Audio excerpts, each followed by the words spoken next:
Your Honor, 8 മാസത്തെ ജീവനാംശം കൊടുക്കാനുണ്ട്. And so, the warrant may be issued. Paying the entire arrears today itself. കൊടുക്കാനുള്ള മൊത്തം തുക 24,000 രൂപ ഇന്ന് തന്നെ കൊടുക്കാം. കാശ് ഇപ്പൊ കൊടുക്കുന്നുണ്ടോ? ഉണ്ട് സാർ, കൊണ്ടുവന്നു കൊടുക്കാം. എന്നാ പിന്നെ കൊടുത്തോളൂ.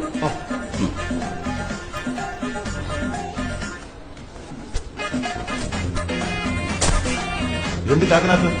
പൈസ സാർ 24,000 രൂപ എണ്ണ തിട്ടപ്പെട്ട രസീതാണ്. ചില്ലറയാണോ ബന്ധിക്കുന്നത്? അതെ സാർ. Your Honor, ഇത് ആരെണ്ണനാണ് 24,000 രൂപ ചില്ലറ? സാർ ഞാൻ എണ്ണിയതാ. ഇവളെ ജീവിതത്തിൽ എന്നോട് എണ്ണി കണക്ക് പറഞ്ഞോളാം.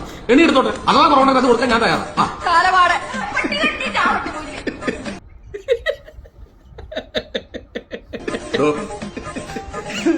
താൻ ആ ചില്ലറൊന്ന് എണ്ണി തിട്ടപ്പെടുത്തി കൊടുത്തു. എവിടെ നിന്ന് കിട്ടും ഇത്രയും ചില്ലറ? 8 മാസത്തിന്റെ അധ്വാനത്തിന്റെ ഫലമാ സാറേ. അതിലെ ഓരോ നാണത്തിലും അധ്വാനത്തിന്റെ ഉപ്പരസമുണ്ട്. എന്ത് അധ്വാനമായിരുന്നു? ബസ് സ്റ്റാൻഡിലെ മൂത്രപ്പേരുടെ കൗണ്ടറിൽ ഇരിക്കാറുണ്ട്.